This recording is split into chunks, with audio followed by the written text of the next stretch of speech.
Good morning to all of you. Myself Mahesh Jagdish Pingle, lecturer Electronics Engineering, Government Polytechnic Ambad. So, dear students, today we are going to discuss the concept of noise in communication system. So, in our previous lecture of block diagram of electronic communication system, we have seen that the noise is added within the communication channel. That communication channel is present between transmitter and the receiver. Now, in our today's lecture, we want to define the definition of the noise as well as its types. So, while defining the noise, we can say that the noise is an unwanted electrical disturbance which gives rise to the audible or visual disturbances in communication system and the errors in digital communication system. So, this particular noise, it is always an unwanted signal. So, it will create a disturbances within your signal and degrade the signal quality. So, for the perfect quality transmission and reception, there should be a less amount of noise during the communication process. It is always keep in mind that the noise gets superimposed on the signal and it affects the amplitude of the signal. So, here you are observing the effect of noise. So, two waveforms we are observing here. The first waveform indicates a clean signal without noise. So, this is the signal which we want for a perfect communication, but it is not always the case that we exactly get the same type of signal at the receiver side, because in communication channel the noise gets added, that unwanted disturbances will added on the signal and that will degrade the signal quality. So, in second diagram B, we are observing a degraded signal or the signal with noise. So, this is the effect of noise. So, this particular noise always gets superimposed on the signal and generates some degraded quality signal. Now, let us have a look over the types of noise. So, there are different types of noise present over there. So, the first type it is called as the external noise, and second type it is called as the internal noise. Now, the external noise, it is nothing but that is generated outside the device or the circuit.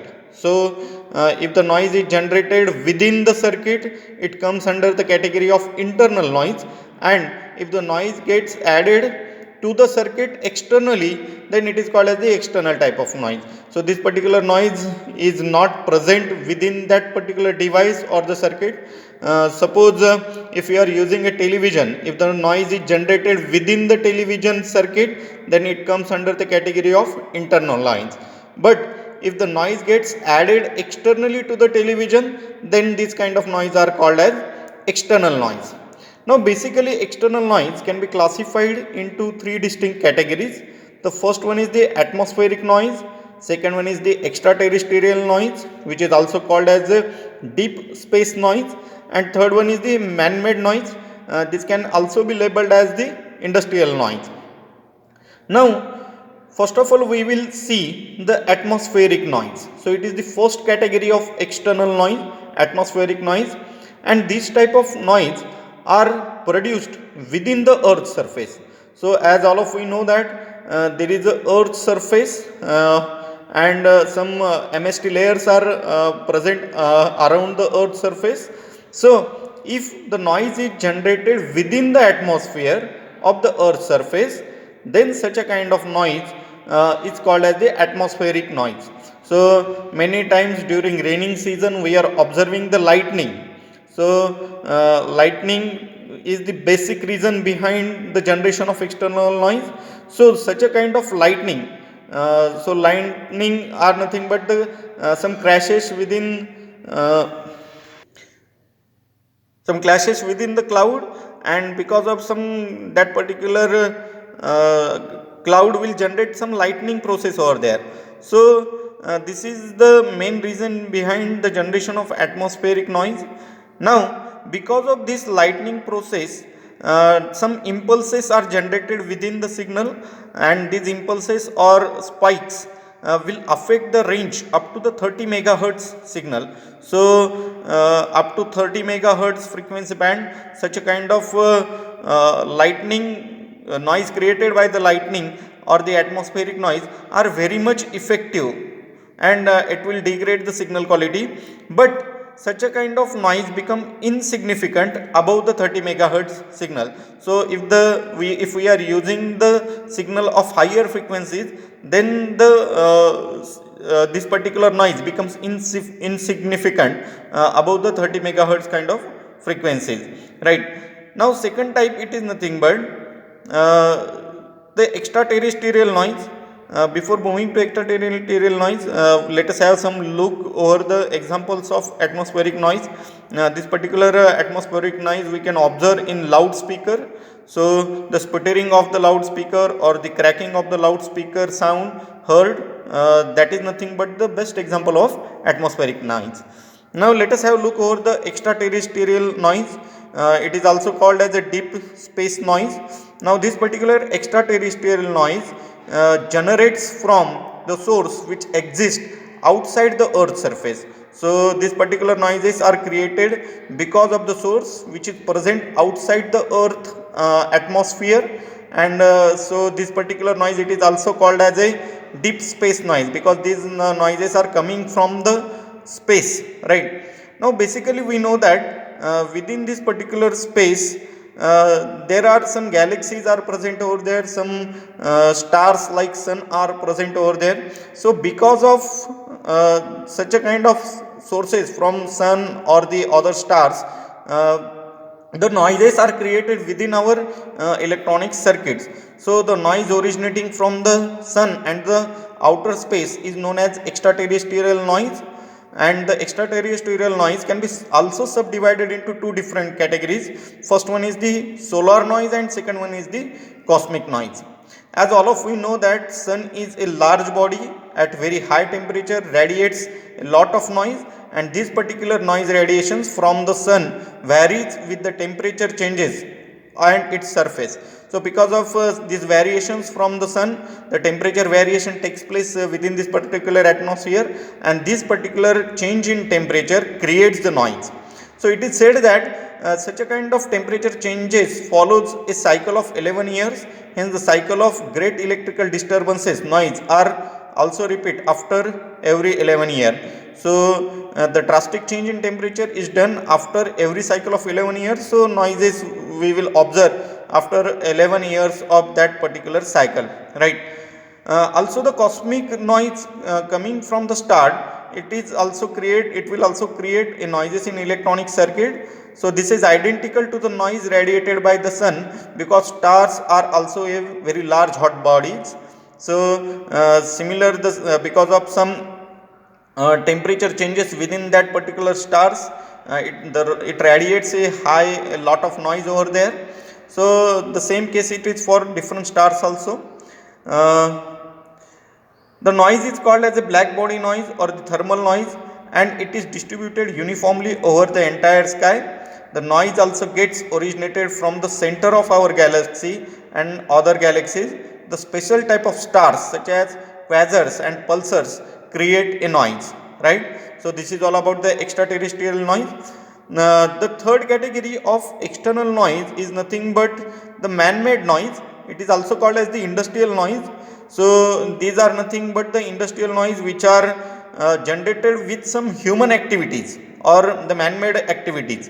So we can define this particular man-made noise as the noise generated due to the make and break process in current carrying circuit. So the best examples of man-made noise are electric motors. Then electric motor creates noise, welding machine creates noise, then ignition systems in automobiles, fluorescent light. These are nothing but some sources of the man-made noise or the industrial noise. Now the last but not least of the types of noise, it is nothing but the internal noise. So up to now we have discussed about the external noise which are generated outside the electronic device or circuits, but there are some noise that are generated within the circuit or the device, and such a kind of noise comes under the category of internal noise.